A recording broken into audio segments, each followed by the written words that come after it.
Laurent, en fait, tu fais partie des chanceux qui repartent avec 2 plaques. On est au Chambard pour la cérémonie des plaques Michelin, la remise des plaques. Et on a une étoile Michelin et on a un bib gourmand. Bravo! Merci beaucoup. J'ai beaucoup de fierté à avoir les deux, effectivement, parce que le côté bistrot et le côté gastro, c'est le même challenge, la même passion et le même dévouement au quotidien. D'un côté, on dresse de manière un petit peu plus délicate et de l'autre côté, on dresse de manière plus conviviale, mais le fond du métier, le fond de la passion doit être absolument identique des deux côtés. Donc du coup, je suis vraiment très très fier d'être récompensé pour les deux. Et la maison, elle a vraiment une grande histoire, une longue histoire aussi avec le guide Michelin, qui avait commencé avec papa. Est-ce qu'on va un petit peu en parler? Ouais, avec plaisir. Je suis très très fier d'ailleurs de pouvoir prendre le relais parce que c'est pas rien. Papa, il avait eu son étoile en 2000, donc c'est une histoire qui a 22 ans. Moi, il y a 12 ans, je suis rentré travailler avec mes parents, sortant de très grandes maisons où j'avais travaillé dans des établissements absolument extraordinaires.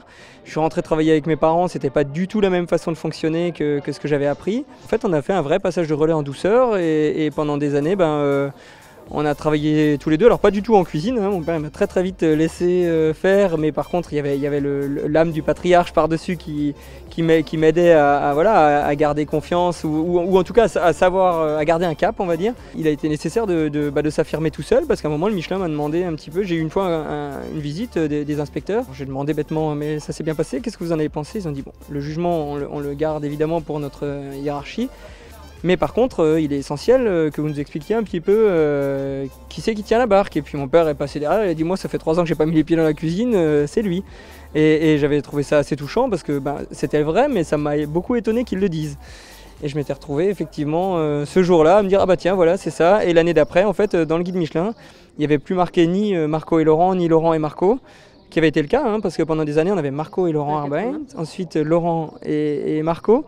Et ce jour-là, quand il est parti, ils ont décidé que sur le guide, il y aurait marqué Laurent Arbeit et ça m'avait fait vraiment drôle.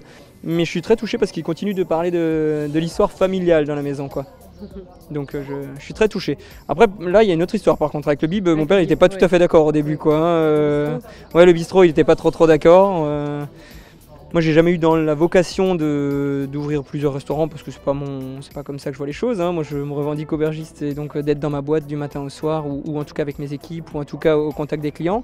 Et je me rends compte maintenant que c'est ça que j'aime, c'est ce qui m'a manqué en fait, c'est ce côté échange. Et quand on a eu l'occasion d'ouvrir le bistrot juste à côté du restaurant, c'est la seule fois où on a eu un conflit de génération parce que mon père me disait t'es sûr, mais c'est pas comme ça qu'il faut faire. Et puis j'ai dit bon par contre t'es gentil, le restaurant gastronomique c'est le tien que je reprendrai avec toute mon énergie et vraiment tout le respect que je te dois.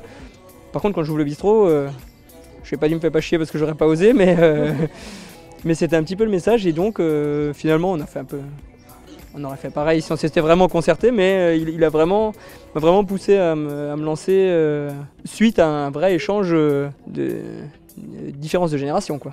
Qu'est-ce qu'on peut souhaiter aux 2 adresses pour les prochaines années?